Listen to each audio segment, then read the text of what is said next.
What did we learn about Brock Purdy in this game? Oh, oh boy. Okay. I, I'm going to unload, if you don't mind. There was a lot of talk about why isn't he as good as Joe Montana? He's as good as Joe Montana. He can read the defenses as a quick release. Put that to rest. Don't ever bring that up again.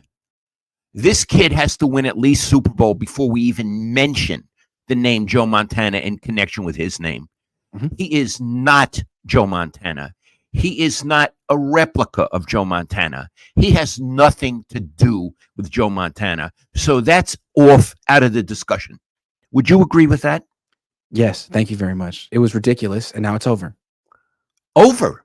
Yeah. Over. And people say, Joe had bad games. Mm-hmm. Does that mean this kid's as good as Joe? No. Because he isn't. Because he ain't. He ain't as good as Joe. He looked so befuddled yesterday, Iggy. He looked like he was the JV that was pressed into service with the starters. Came off the practice squad. He didn't know what to do. And I'll tell you another thing I learned about him, and I'm sorry if I preempt you. He's not in the MVP discussion. What the hell are we thinking of? No. He's not in the MVP discussion. He's in the not MVP discussion. Let's name some people who are not in the MVP discussion. Brock Purdy. Brock Purdy. Yeah. CMC is more in, but he has better odds right now than Brock Purdy does. Oh, a lot of people do, and the quarterback for the Ravens has better odds. Does. Tua has better odds than Brock. Yeah. But Lamar Jackson, he's a clear front runner. It was really interesting to see them on the field together, because I think before this game, a lot of Niner analysts, fans had talked themselves into Purdy being a just flat out better quarterback than Lamar Jackson. And I think that's not the case. We saw that both of them had their strengths and weaknesses, but Lamar Jackson took over that game. He got better as it went on. Purdy got worse as it went on.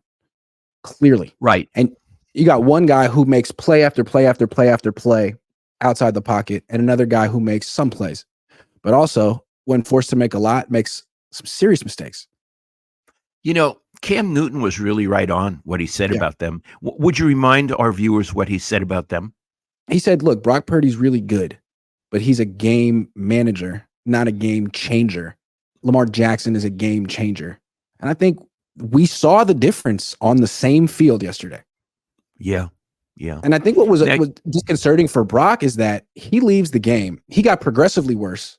He leaves the game with an injury. Sam Darnold comes in and frankly plays better. I don't know what that means, but it was against the same team. He played better. It's like, what was wrong with Brock yesterday? I don't know. Well, I think you explained something very interesting to me, how the Ravens took away his intermediate game. Would you talk about it a little more? Okay, so Brock doesn't have the strongest arm, but he throws with tremendous anticipation and accuracy.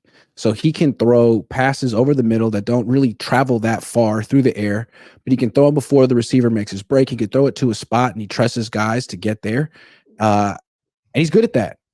But the Ravens essentially said, if you do your homework and you have good enough athletes in the middle of the field, you can sort of play in those spots and take them away and either force him to go elsewhere or get a bunch of interceptions. So that's what they say. He's an anticipatory thrower. If you know where he's going with the ball, he's going to throw picks. And he has to be risky to be effective. So his biggest strength is his biggest weakness. Yeah, and they proved it. They were right. They proved it. They were able to intercept him on passes that he usually completes. Mm-hmm. Absolutely. That was really something to see. And it's true. Jackson can change a game. Mahomes can change a game. I don't think this kid can. And another thing, Iggy and I have talked a lot about this over the last few months. What boxes does this kid need to check? Well, he can't check the Joe Montana box. But there's another one he needs to check. Can he bring a team back? Every quarterback has to prove that. He couldn't prove it yesterday, and he got so bad the coach took him out and wouldn't put him back. Now he got hurt, but he wouldn't put him back in. And you could see Kyle had his call sheet over his face when he was talking to Purdy, and it was clear Purdy was saying, I want to go back in, and Kyle was saying, no, I yanked you. You're out. That's what I assume he was telling him. He wasn't think so, wishing him too. a happy new year, you know. It was interesting too. In the fourth quarter, they're down 21, Purdy still in the game, and they're huddling up between plays, down 21, I fourth love it. quarter. And it looked really strange. Like, why are you doing this? Then Purdy gets injured. Darnold comes in. All of a sudden, no huddle, hurry up offense. It's like, what? What does that Yeah. mean about how Kyle feels about the two quarterbacks? That was strange. And then Darnold leads a touchdown drive, gets the ball again, leads it down to the 1 yard line, 3rd and goal from the 1. If they scored there, they could have kicked an onside kick and had an opportunity to tie the game. Kyle called a pass from the 1. And he, of course, Darnold got sacked. To me, it's like if Darnold had thrown a touchdown pass there, let's say he called a pass. You don't know what's going to happen. If he throws a touchdown pass there, he ends the game with 2 touchdowns and no picks in a game where Brock Purdy melts down. But Iggy, he didn't only, didn't he throw a pick at the end? Yeah, on the next play, he threw a pick because it's Sam Darnold. Next play, yeah, right.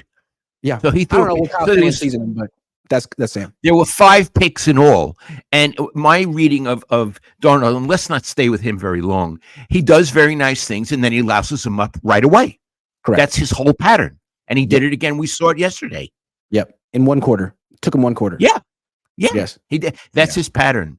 Yeah. So so what we have now is Brock Purdy is a very good quarterback, but you have to understand his limitations and work around them.